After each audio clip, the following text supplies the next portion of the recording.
जय गुरु. जय गुरु sir.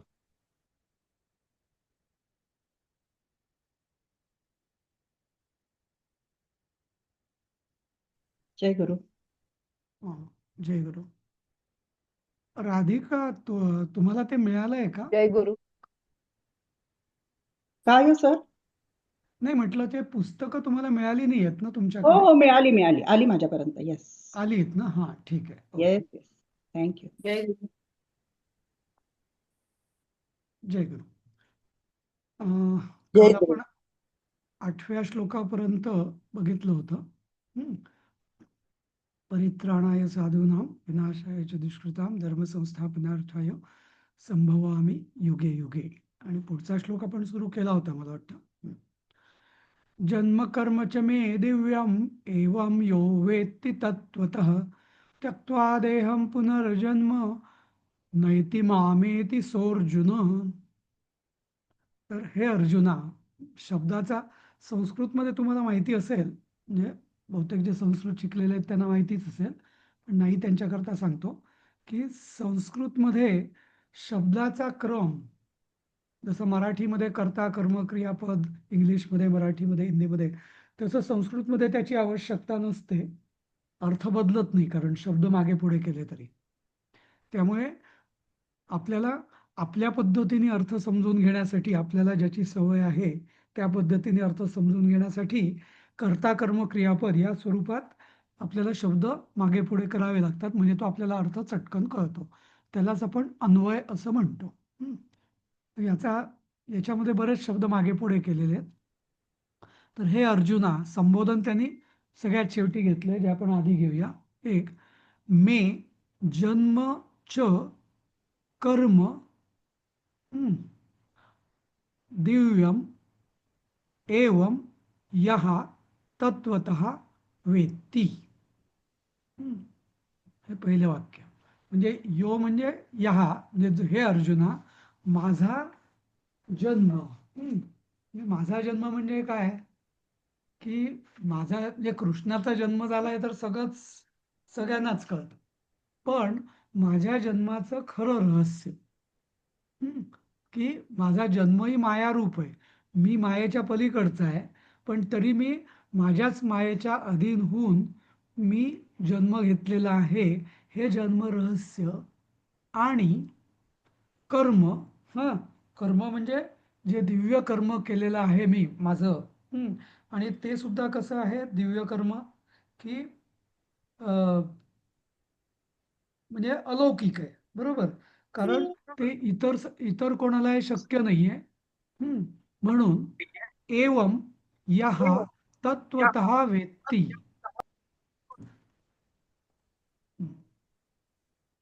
जो माझा जन्म आणि माझं कर्म, माझी दिव्य कर्म हे तत्वतः जाणतो. ते तत्वतः जाणतो म्हणजे काय, की नुसतं कृष्ण जन्म कृष्ण जन्म कृष्ण जन्म झाला झाला झाला भक्तिभावाने, ठीक आहे, भक्तिभाव आहे, पण तत्वतः कृष्णाला जन्म म्हणजे परमेश्वराला जन्म आहे का? नाही.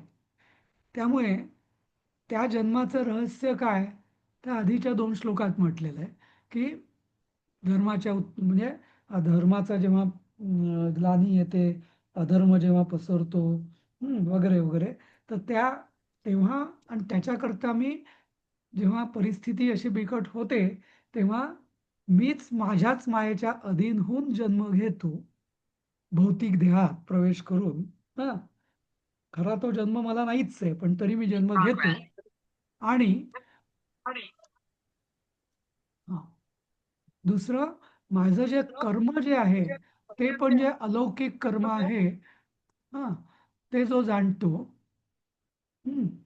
तत्वतः जाणतो, नुसतंच जाणत नाही. म्हणजे असं, म्हणजे इथे फार महत्वाचं आहे, कृष्ण काय सांगतायत, की माझं जे जन्म म्हणजे पूर्ण जे माझं जीवन आहे ते तत्वतः जाणा. जो तत्वतः जाणतो त्याचं काय होतं, सहा देहम त्यक्त्वा, अशी जी व्यक्ती असते की ज्यांनी कृष्णाचं किंवा परमेश्वराचं किंवा कृष्णाचं जन्म आणि त्याची जी लीला आहे ती तत्वतः जाणलेली आहे, तो देहाचा त्याग केल्यावर पुन्हा जन्म जन्म न येती, त्याला पुन्हा जन्म तो घेत नाही, पुन्हा तो जन्माला येत नाही किंवा जन्माला जात नाही. तो कुठे जातो? माम येती, म्हणजे माझ्याशीच तो सायुज्य किंवा तो मलाच प्राप्त करतो. समजलं?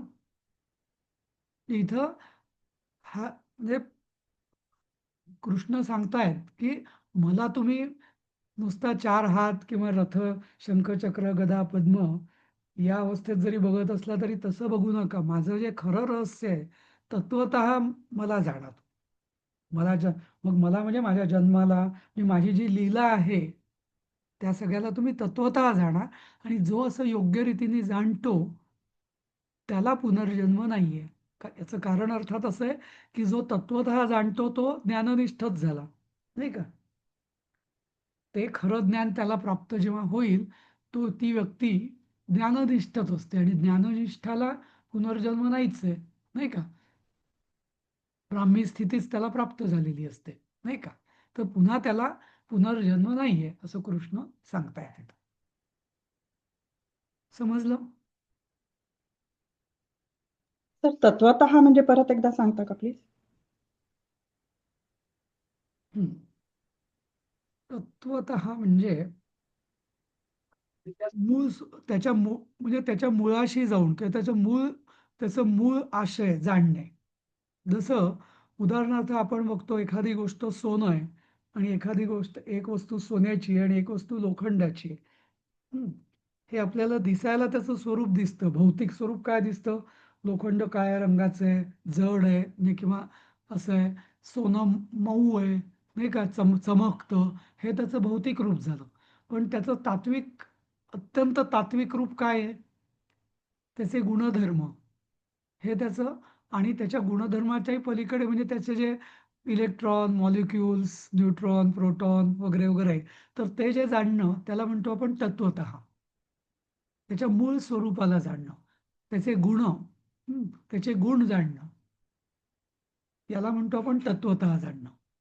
नुसतं भौतिक स्वरूप ओके. नाही. हं, असं. तर त्याचा ओके. जन्म, थँक्यू. त्याचं त्या जन्माचं प्रयोजन काय? म्हणजे ही सगळी लीला आहे. तो मायेत का बरं आला? सगळं म्हणजे त्याला काही कर्तव्य नसताना त्यांनी जन्म का बरं घेतला?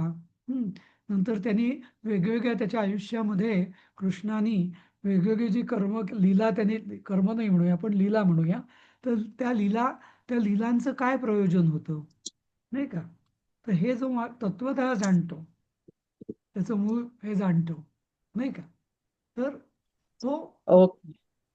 मला म्हणजे त्याला पुनर्जन्म जन्म नाहीये, तो मलाच प्राप्त होतो. इथे मला म्हणजे परत इथं बऱ्याचदा ना कृष्ण म्हणजे गीतेमध्ये सुद्धा कधी कधी मला म्हणजे तो त्याच्या भौतिक देहाला स्वतः म्हणतो. पण बहुतेक ठिकाणी कृष्ण जेव्हा मी, मला, मामेकम शरणम व्रज, अगदी 18व्या अध्यायापर्यंत जेव्हा तो मी, मला, माम, मया वगैरे वगैरे म्हणतो ना, माम, तेव्हा तो परमेश्वर, सर्व नित्य शुद्ध बुद्ध, नित्य मुक्त शुद्ध बुद्ध असा जो परमेश्वर, त्या परमेश्वर रूपाला उद्देशून तो मला असं म्हणत असतो. हे लक्षात ठेव. इथं सुद्धा मला जाणतो. मला जाणतो म्हणजे काय? कृष्ण किंवा वासुदेव किंवा विष्णूचा अवतार म्हणून नाही. कारण विष्णू म्हणजे परत तो आपल्या समोर दिसतो. विष्णू म्हणजे काय? शेषशाही भगवान, लक्ष्मी त्याची पाय चुरते वगैरे. तो विष्णू नाही. इथं परमेश्वर, जो निर्गुण निराकार आहे, जे तत्व आहे, परमेश्वरी तत्व आहे, त्याला जो जाणतो तो ज्ञाननिष्ठ होतो. आणि म्हणून ज्ञाननिष्ठ झाल्यामुळे त्याला पुनर्जन्म नाही. आणि तो मलाच म्हणजे देह तो त्यागल्यावर तो, तर मग जन्म नाही, तर मग त्या जीवात्म्याचं काय होणार? तो परमात्म्यात विलीन होणार, नाही का? शेवटी प्रत्येक जीवात्मा हा परमात्म्याचाच अंश आहे. पण त्याच्या कर्म आणि भोगामुळे तो पुन्हा पुन्हा जन्म घेत असतो. पण जेव्हा त्याची जन्म मरण परंपरा संपते तेव्हा तो परमात्म्यात विलीन होतो, असं. तर इथे कृष्ण ते रहस्य सांगतो. ठीक आहे. पुढचा श्लोक. हम्म. परत म्हणजे आधी, आणि अशा रीतीने जो मला जाणतो, आणि हे झालं ज्ञान मार्गाने मला जाणतो. पण पुढं भगवान म्हणतायत की जो माझा आश्रय घेतो. इथे आश्रय घेणं म्हणजे लौकिकदृष्ट्या नोकर मालकाचा आश्रय घेणं वगैरे तसं नाही. तर हे ज्ञानमार्गाचंच तो सांगतोय खरं. हं. तर तर त्याचं फळ काय पुन्हा? जो परमेश्वराच्या अधीन असतो, ज्यांनी स्वत्व विसरून, स्वतःचा अहंभाव विसरून, तो सोहमभाव ज्यांनी प्राप्त केलेला असतो, सहा अहम म्हणजे तो म्हणजे मीच. हां, तर त्याचं काय फळ मिळतं? तर इथं सांगतायत. वीतरागभयक्रोधा मन्मया मामुपाश्रिताः बहवो ज्ञानतपसा पूता मद्भावमागताः. तर त्या वीत राग भय क्रोधा म्हणजे काय? वीत म्हणजे जिंकलेलं किंवा नष्ट झालेलं, की ज्याचं अशा व्यक्ती की ज्यांचा राग, इथे राग म्हणजे मराठीतला राग नाही, तर आसक्ती, ज्यांची आसक्ती, भय म्हणजे भीती आणि क्रोध हे तिन्ही नष्ट झालेले आहेत, त्यांच्यावर ज्यांनी विजय प्राप्त केलेला आहे, असे हं, मनमयाहा. मनमया म्हणजे काय? की आणि जे माझ्यातच पूर्ण म्हणजे म्हणजे ते असं समजतात की त्यांच्यात आणि माझ्यात भेदच नाही, असे पूर्ण माझ्यामध्ये ते मर्ज झालेले आहेत किंवा एकरूप झालेले आहेत. मनमय, जसं आपण तन्मय म्हणजे काय? त्यामध्ये एकरूप. तन्मय, तसं मनमय म्हणजे कृष्ण इथे स्वतः बोलत असल्यामुळे सांगतात मनमय हा, म्हणजे माझ्यामध्ये जे एकरूप झालेले आहे. थोडक्यात काय मग एकरूप कधी होईल माणूस परमेश्वरामध्ये? जेव्हा तो स्वतः आणि परमेश्वरामध्ये भेद समजणार नाही, मग तो तेव्हा बरोबर. जर भेद समजेल की मी उपासक आहे, मी भक्त आहे आणि तो परमेश्वर आहे, असा जेव्हा भेद समजेल द्वैतभावाने, तेव्हा मनमय होऊ शकेल का तो? नाही. त्यामुळे हा एकच शब्द इथं, ही गीता हे अद्वैत मार्गाचंच प्रतिपादन करते, हे समजून घ्यायला पुरेशी आहे, नाही का? मनमयाचा अर्थच मुळी काय? की माझ्यात आणि त्याच्यात भेद नाही. अभेद म्हणजेच अद्वैत. म्हणजे अशा व्यक्ती किंवा असे तपस्वी किंवा कोण जे असतील, तर ते की ज्यांनी आसक्ती, भीती आणि क्रोध त्यांचा नष्ट झालेला आहे, त्याच्यावर विजय प्राप्त केलेला आहे, एक. दुसरं, आणि त्यांचं म्हणजे ते माझ्यामध्ये आणि त्यांच्यामध्ये भेदच मानत नाही, पूर्ण अद्वैत दृष्टी. हं. आणि माम उपाश्रिता, आणि माझ्यामध्येच उप म्हणजे जवळ जाणे. हं. आणि उप आश्रिता म्हणजे काय? की पूर्ण माझ्यामध्ये ते म्हणजे आता इथं मी म्हणजे परत शुद्ध ज्ञान. शंकराचार्यांच्या दृष्टीने मी म्हणजे कोणी व्यक्ती नाही, तर मी म्हणजे शुद्ध ज्ञान. तर पूर्ण माझ्या ज्ञानाच्या ते आश्रित आहेत. कारण शेवटी परमेश्वर हे तत्व आहे. तत्व म्हणजे काय? की जे जे जे अद्वैत जे ज्ञान आहे, की हे सगळं जो जाणतो तो त्याच्या आश्रित असतो. त्यामुळे उपाश्रित हा म्हणजे काय? की जो ज्ञानमय झालेला आहे. हं. असे बहवहा म्हणजे खूप, बहुचं अनेक वचन बहवहा, असे खूप ज्ञान तपसा पूताहा, असे खूप जण ज्ञान तपसा म्हणजे ज्ञानरूपी तपश्चर्येन तपाने. तर ज्ञानरूपी तपश्चर्या म्हणजे काय? तर तप या शब्दाचा अर्थ आहे की देहाला काहीतरी, तप म्हणजे ताप देऊन काहीतरी कृती करणे, त्याला म्हटलं जातं तप. म्हणून आपण बघतो, कोणी एका पायावर उभं राहून, कोणी नुसतं फलाहार करून, कोणी नुसतं पाणी पिऊन, तर कोणी उलटं टांगून वगैरे वगैरे, असं आपण गोष्टी पुराणात वाचलेल्या आहेत, बरोबर. त्या सगळ्याला तप म्हणतात. किंवा ऋषीमुनी सुद्धा अगदी, जसं वाल्मिकी ऋषींचं आहे की अगदी पूर्ण वारुळ, नंतर जेव्हा नारदांनी उपदेश केल्यावर मी पूर्ण त्यांच्या भोवती पूर्ण वारुळ जमलं होतं, तरी त्यांनी रामनाम सोडलं नव्हतं. तर याला म्हणतात तप. म्हणजे देहाच्या आसक्ती वगैरे सगळं विसरून पूर्ण देहाला त्रास देऊन अत्यंत निग्रहाने एखादी कृती करणं, त्याला म्हणतात तप. पण इथं वेगळा शब्द वापरले आहेत. ज्ञान तपसा.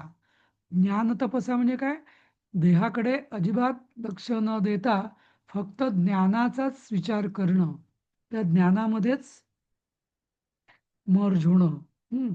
ज्ञानसागरातच मग्न होणे, हं. असे आणि या ज्ञानसागरात मग्न होऊन जे पवित्र झालेले आहेत, पूताः. पूताः म्हणजे पवित्र झालेले. हं. हे धातुसाधित आहे, पूताः बहुवचन. हां.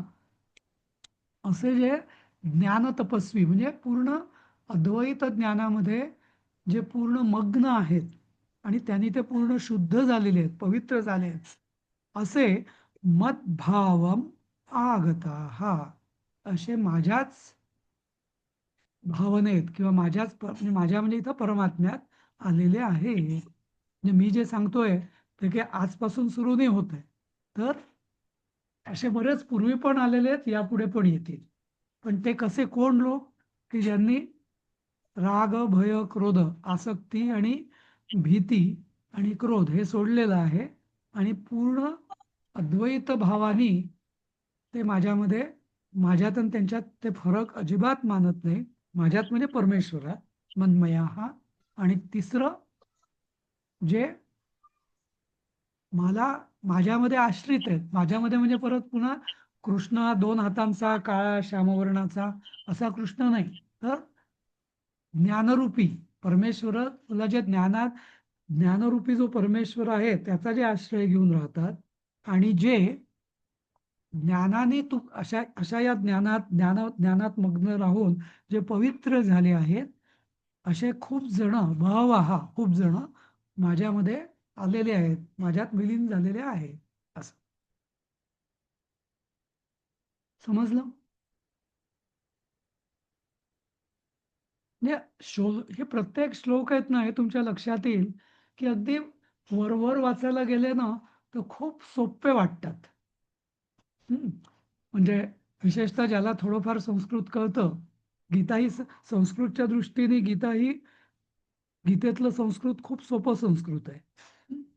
आणि त्यामुळे थोडंफार तरी ज्याला संस्कृत कळलं, आमच्या संस्कृतच्या म्हणजे विद्याभवनच्या लेवल्स बघितल्या तर जो प्रवेशपर्यंत आलेला आहे, प्रवेश ज्याचं झालेलं आहे त्याला हे बहुतेक सगळं संस्कृत कळणार. पण त्यातला जो तात्विक विचार आहे ना, तत्वविचार जो आहे, गूढ अर्थ, तो मात्र समजायला वेळ लागतो जरा, नाही का? असं समजलं या श्लोकाचा अर्थ? हो सर, छान सोप्पा करून सांगितलात. आता पुढचा श्लोक आहे 11वा. माझ्या दृष्टीने हा श्लोक जो आहे 11वा, हा जो आधीचे आपण जे 2 श्लोक बघितले ना टायटल सॉन्गचे, तेवढाच गूढ अर्थ याच्यातही भरलेला आहे. पण याचा अर्थच लोकांना नीट कळत नाही बऱ्याच जणांना, त्यामुळे याच्याकडे कोणाचं लक्ष जात नाही. बघूया काय आहे. ये यथा मां प्रपद्यन्ते तांस्तथैव भजाम्यहं मम वर्त्मानुवर्तन्ते मनुष्याः पार्थ सर्वशः.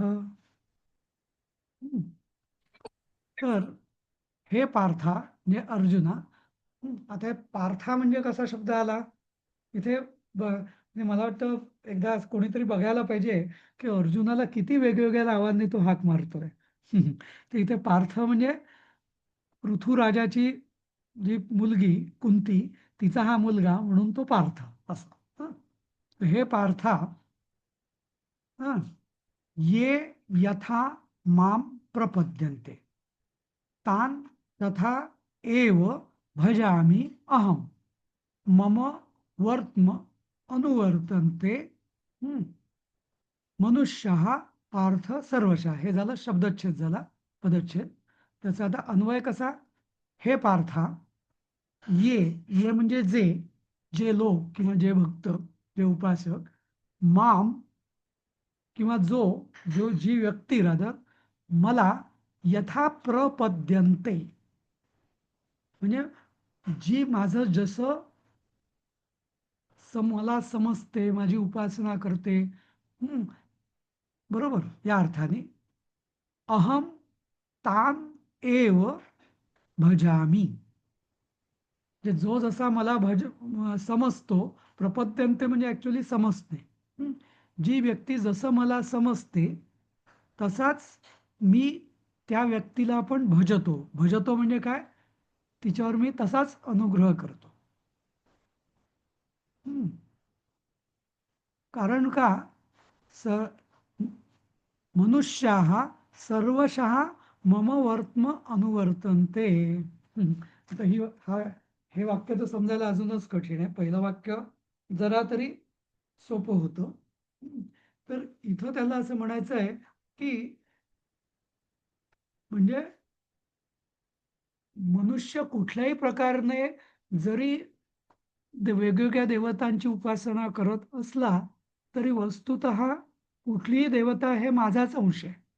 त्यामुळे तो मलाच भजत असतो, पण ते त्याला कळत नाही. हं. म्हणजे कोणी शिर्डीच्या साईबाबांना नमन करत असेल, कोणी गजानन महाराजांना करत असेल, उदाहरण देतो मी म्हणजे. हां. कोणी आणि त्याला असं वाटतं, की ती देवता, ते काय म्हणजे गुरु म्हणा किंवा काय, हे म्हणजे तेच सर्वस्व आहे, बाकी कोणी नाही. पण त्यांना हे कळत नाही, असं परमेश्वर सांगतात, की ते सगळे जसं आपण म्हणतो ना, सर्व देव नमस्कारः केशवं प्रति गच्छति, तसं. म्हणजे ते इनडायरेक्टली ते मलाच भजन करत असतात. पण ते त्यांना कळत नाही. हां. त्यामुळे होतं काय, की जो मला जसं प्रपद्यन्ते म्हणजे जो जशी माझ्याविषयी जशी तो जो समजूत करून घेतो, तान तथा एव अहम भजामी. त्यांना मी तसंच त्यांच्यावर अनुग्रह करतो. म्हणजे थोडक्यात उदाहरण द्यायचं झालं तर एखादा मोठा राजा आहे. हं. एक जण त्याला याचना करतो, "मला कपडे दे, मला अन्न दे, मला पैसे दे." हां. ₹10 दे, ₹100 दे. राजा त्याला जे मागेल ते दक्षिणा देत असतो. राजा म्हणा किंवा कोणी धनिक म्हणा. बरोबर. पण कारण त्या भिकाऱ्यांची झेपच तेवढी असते, नाही का? तसंच आपलं आहे, की परमेश्वर हा सगळं काही देऊ शकतो. पण आपण म्हणजे बहुतेक जण काय मागतात त्याला? मला मूल होऊ दे, बरोबर? मला नोकरी लागू दे, माझं लोन फिटू दे, माझं चांगलं घर होऊ दे. बस याच्या पलीकडे आपली मजल झेप जाते का? नाही. वास्तविक परमेश्वर तुम्हाला काहीही देऊ शकतो, नाही का? इतकी त्याचं सामर्थ्य आहे, अगाध सामर्थ्य आहे, बरोबर? पण आपण आपल्या बुद्धीनेच ठरवतो, की मला काय मिळालं की माझं चांगलं होईल आणि तीच भीक आपण मागतो परमेश्वराला. आणि जरी पूर्ण श्रद्धेने जरी मग उपासना केली, तरी पण होतं काय, की परमेश्वराला तुम्ही तेवढंच एक घर देणारा समजलात, बिल्डर किंवा एक म्हणजे पैसे देणारा एक सावकार फक्त समजलात आपण, नाही का? किंवा मूल देणारा कोणी डॉक्टर म्हणजे वैद्यक तज्ञ एवढंच समजलात. त्याच्या पलीकडे आपण परमेश्वराला नीट समजूनच घेतलेलं नाही आणि त्यामुळे आपली मागणीची झेप पण पुढे जातच नाही. त्यामुळे भगवान इथं अगदी स्पष्टपणे सांगतायत, की ये माम यथा प्रपद्यन्ते तान तथा एव भजामी, अहम भजामी. आणि पुढे ते तेही सांगतायत, की वास्तविक पाहता जरी ते त्यांच्या मर्यादित संकुचित दृष्टीने कुठल्यातरी देवतेची उपासना करत असले, तरी वस्तुतः ती देवता माझाच अंश आहे. त्यामुळे ते खरं तर ती माझीच उपासना करत असतात. पण त्यांना वाटतं लक्ष्मीपूजन, लक्ष्मीची उपासना म्हणजे मला लक्ष्मी देईल. अरे लक्ष्मी म्हणजे काय आहे? शेवटी लक्ष्मी हा परमेश्वराचाच एक अंश आहे. बरोबर? अन्नपूर्णा ही परमेश्वराचाच एक अंश आहे. विष्णू, शंकर, हनुमान नाही का? पण हनुमानाला लोक फक्त शक्तीच मागतात, नाही का? असं. तर हा जो श्लोक आहे ना, "ये यथा मां प्रपद्यन्ते तांस तथैव भजाम्यहम्." आध्यात्मिकदृष्ट्या खूप खूप महत्त्वाचा श्लोक आहे. अगदी आधीचे जे 2 श्लोक आपण बघितले त्याच्यापेक्षाही मोठा महत्त्वाचा हा श्लोक आहे. सर, या हं, अनुषंगाने सद्गुरू वामनराव पै त्यांनी त्यांच्या पुस्तकामध्ये एक छानसं असं उदाहरण दिलंय, की आपण म्हणजे परमेश्वराकडे काय मागतो आणि काय मागावं, कसं मागावं वगैरे. तर हं, त्यांनी असं म्हटलंय, की एक 90 वर्षाचा म्हातारा असतो. तो हम्म, अंधाळा असतो. त्याची हम्म, बायको वारलेली असते आणि तो परमेश्वराचं तप करतो. आणि त्याच्यानंतर परमेश्वर त्याला प्रसन्न होतो आणि वर माग म्हणतो. तर हा हम्म. काय वर वर मागतो ते जरा लक्षपूर्वक ऐका हा.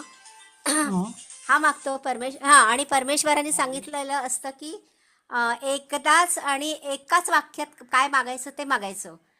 तू हम्म, परत हे दे ते दे ते दे करशील तर मी काही तुला देणार नाही. एक तर तो हम्म, खूप गरीब असतो आणि एकाच वाक्यात मागायचं तुला जे काय मागायचंय ते. तर हा हम्म, फार हुशार असतो म्हातारा. तो हम्म, म्हणतो ठीक आहे देवा, मी एकाच वाक्यात तुम्हाला मागतो की आता बघा तो आंधळा आहे, 90 वर्षाचा आहे, गरीब आहे. तर तो म्हणतो की हे परमेश्वरा, मला माझ्या नातवंडाला राजा झालेलं बघायचं आहे. हम्म. मला बरोबर. माझ्या नातवंडाला राजा झालेलं बघायचं आहे. म्हणजे हम्म, त्यांनी काय काय मागितलं?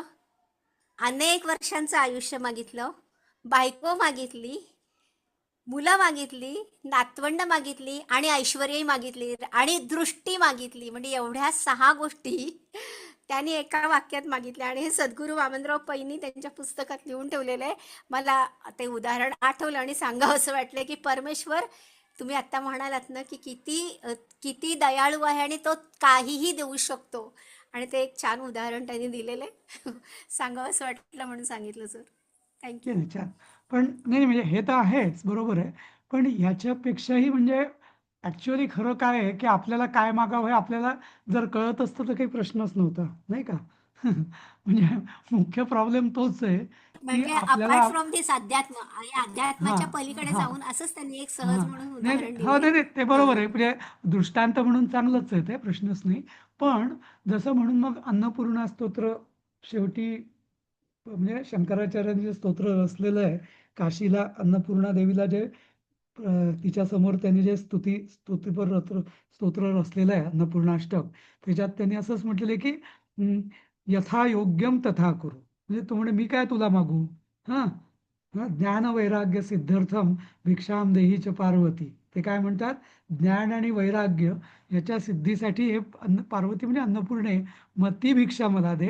आणि शेवटी तू यथायोग्यम तथा करू, म्हणजे तुला जे योग्य वाटेल ते कर. तोही मला काय मागायचं आहे मलाही कळत नाही, त्यामुळे तूच ठरव काय ते, म्हणजे योग्य असेल ते कर. म्हणजे त्यामुळे आणि यालाच म्हणतात निष्काम भावना. म्हणजे मी काहीच मागणार नाही, तूच ठरव मला काय द्यायचं ते, किंवा देऊ पण नको तरी चालेल. पुढच्या याच्यात आलेलं आहे की असे लोक मोक्ष पण मागत नाहीत. हम्म, असं. तर हा श्लोक म्हणजे फार महत्वाचा आहे आणि आपण कायम हा श्लोक मनात ठेवला पाहिजे. कधी आपल्याला जेव्हा काही देवाला मागण्याची इच्छा होईल तेव्हा हा श्लोक नेहमी लक्षात ठेवायचा की देव तुम्हाला मागेल तेवढंच देईल. हम्म. तांस तथा एव भजाम्यम. एव हे फार महत्वाचं आहे. तेवढंच च त्यांना मी तेवढंच, तथा एव म्हणजे तेवढंच देतो. इथे ऍक्च्युली अर्थात या एवचा अर्थ नीट दिलेला नाहीये. तथा एव म्हणजे तेवढंच, ते तेवढंच देतो. असं देतो म्हणजे भजामी म्हणजे इथे भजामीचा दुसरा अर्थ उपासना करतो असाही होतो किंवा अनुग्रह करतो असाही होतो. त्यांना मी तेवढंच देतो. हे फार महत्वाचं आहे, कारण त्यांच्या बुद्धीची झेपच तेवढी आहे, त्यांनी तेवढंच मागितलंय असं. हं? तेव्हा कधी देवाला काही मागण्याआधी एक तर मागूच नये, पण मागितलं तर हा नेहमी श्लोक विचार करून ठेवावा असं. समजलं? सर, बोला. पण असं पण म्हटलं जातं ना, की तुम्ही म्हणजे एक तर मागूच नये हे तर आहेच. पण जरी तुम्ही मागितलं तरी तुम्हाला जेवढं गरजेचं आहे किंवा तुमची जी काही थोडक्यात लायकी आहे तेवढंच देव तुम्हाला देतो. नाही नाही, परत सांगा काय म्हणायचंय. इथे असं म्हटलेलं आहे, एकतर म्हणजे आधी देवाकडे काही मागूच नये हे तर बेसिक आहेच. पण हं. जरी तुम्ही मागितलं तरी तुमची जेवढी काही कपॅसिटी आहे घेण्याची तेवढंच देव तुम्हाला देतो. नाही असं काही नाही, असं नाही म्हणता येणार ऍक्च्युली. म्हणजे हा वेगळा विषय आहे. म्हणजे देव तुम्हाला काय देतो आणि काय नाही आणि कसं देतो. हा, कारण एकतर तसं बघायला गेलं तर दोन गोष्टी आहेत. एकतर जे होणार ते होणार, प्रारब्धात असेल ते होणार, बरोबर. हा एक विचार आहे आपला हो. कर्मसिद्धांतानुसार, बरोबर. त्यामुळे असं हम्म. हम्म. सहज की देव आपला वाटायला बसलेला आहे आणि सुरू आहे आपलं, असं होत नाही. एक. हो ना.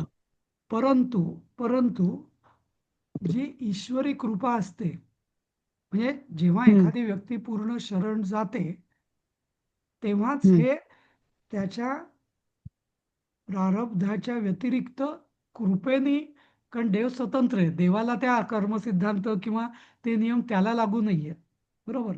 जसं आपल्या लौकिक व्यवहारात हम्म. आपण बघतो की अगदी खुना फाशीची शिक्षा झाली असली तरी राष्ट्रपती दयेचा अर्ज मान्य करू शकतात, नाही का, लौकिक हो. व्यवहारात सुद्धा, बरोबर.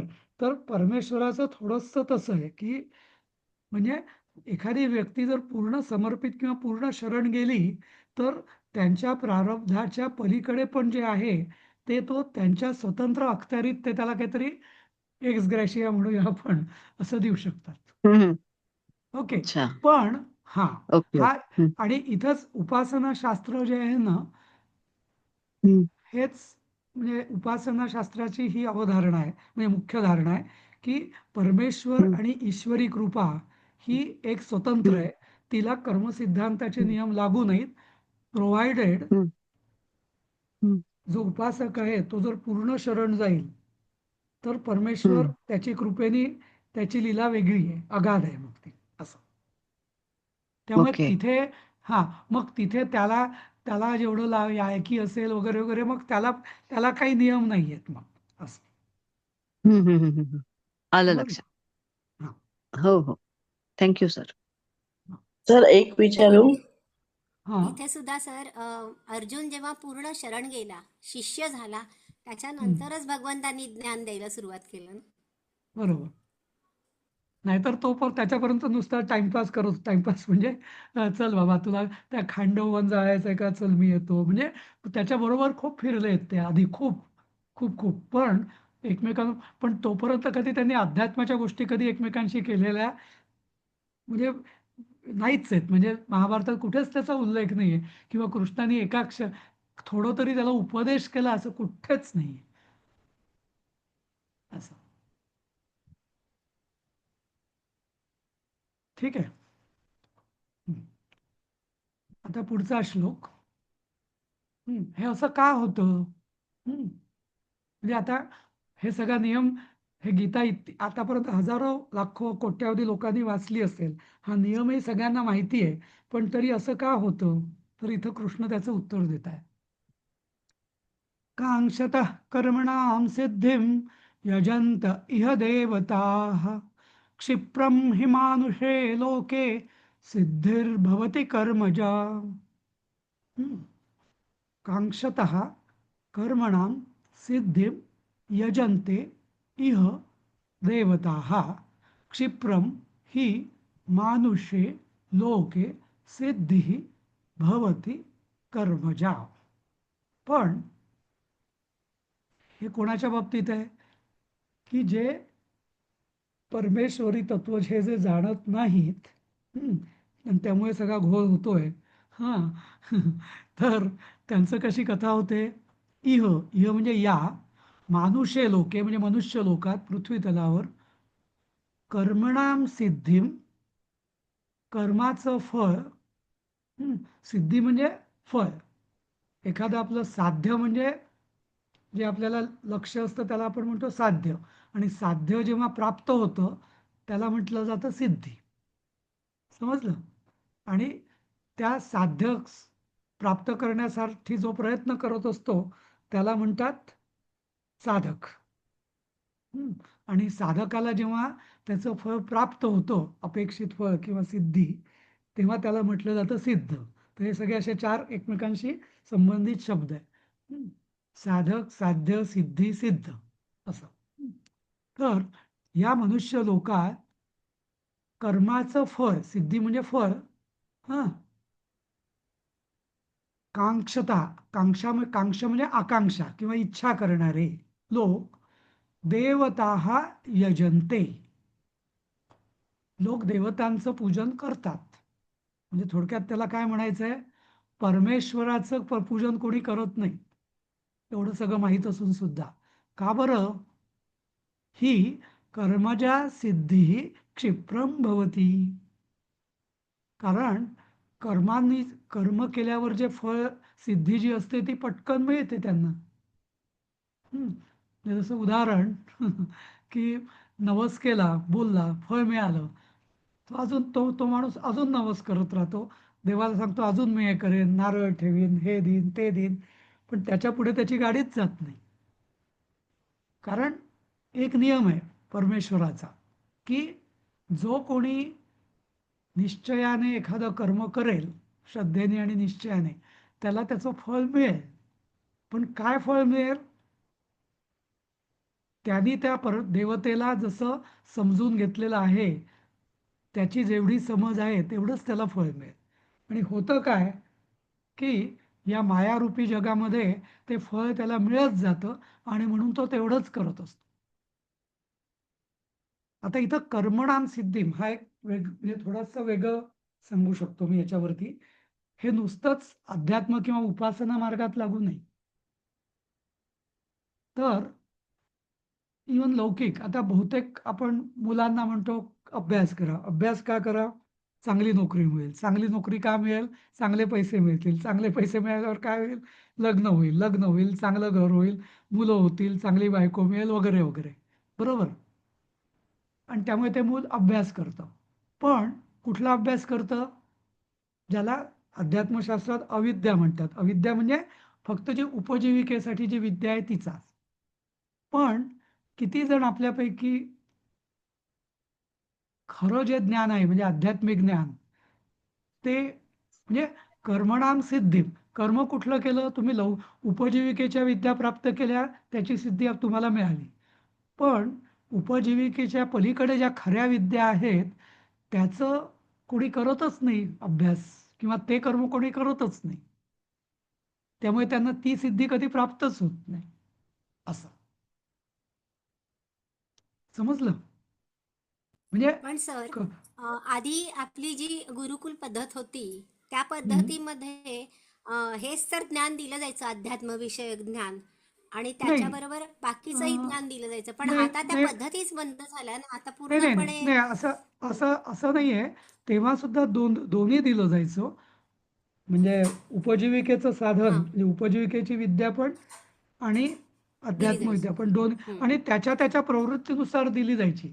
सगळ्यांनाच सगळं अध्यात्म, कारण शेवटी कसं आहे ना जगामध्ये, प्रत्येकाचं जे एक, ज्याला आपण म्हणतो प्रकृती, हं, शेवटी गुरु भलेही लाग देणारा असेल, पण शिष्याची जर रजोगुणी असेल शिष्य, तर त्याची सत्वगुणाकडे प्रवृत्तीच होणार नाही ना. बरोबर आहे की नाही? त्यामुळे बरोबर आहे, बरोबर. हां, त्यामुळे सोय म्हणजे आपण आता उलट काय, म्हणजे तेव्हाही तसंच होतं आणि आताही जवळपास तसंच आहे असं म्हणता येईल. फार फरक नाही आहे. कारण सगळ्यांची प्रवृत्ती ही जास्त करून, आणि विशेषतः द्वापार युगात, कलियुगात वगैरे, ही भौतिक सुखांचीच असते ना. त्यामुळे, आणि परमेश्वर म्हणतो की चांगलं कर्म करा, म्हणजे जे तुम्ही जसं कर्म कराल तसं तुम्हाला फळ मिळेल. जर तुम्ही उपजीविकेसाठी विद्या प्राप्त करायचं म्हटलं तर त्या विद्या प्राप्त होतील. असं. आणि कुठलंही कर्म केलं की त्याची सिद्धी तुम्हाला क्षिप्रम, लगेच लगेच म्हणजे लवकर प्राप्त होणारच आहे. व्यवहारातही आपण बघतो 95% थोडासा प्रारब्धाचा भाग असतो, पण 90 ते 95% कर्म केलं की त्याचं फळ मिळतंच ना. नाही असं होत नाही कधी. पण असं असलं तरी गंमत काय होते, म्हणजे माहिती आहे की या सगळ्या अविद्या आहेत, याचा पुढं काही कुचकामी येते, पण तरी आपण सगळा आपला वेळ आणि सगळी आपली शक्ती या अविद्या प्राप्त करण्यासाठीच घालवतो, नाही का? अगदी वयाच्या 60 आणि 70 पोचली तरी कोणी, फार कमी लोक असा विचार करतात की आता तरी निदान मी खरी विद्या आहे तिच्या मागेला, म्हणजे ती समजून घ्यायचा प्रयत्न करेन, नाही का? असं. ठीक आहे. आणि म्हणून कृष्ण इथं सॉरी, सांगतायत. हा. एक मिनिट. 11व्या श्लोकात मला वाटतं की चर्चेच्या ओघात ना दुसरी लाईन मिस आउट झाली आहे. मम वर्तमानुवर्तन्ते मनुष्या पार्थ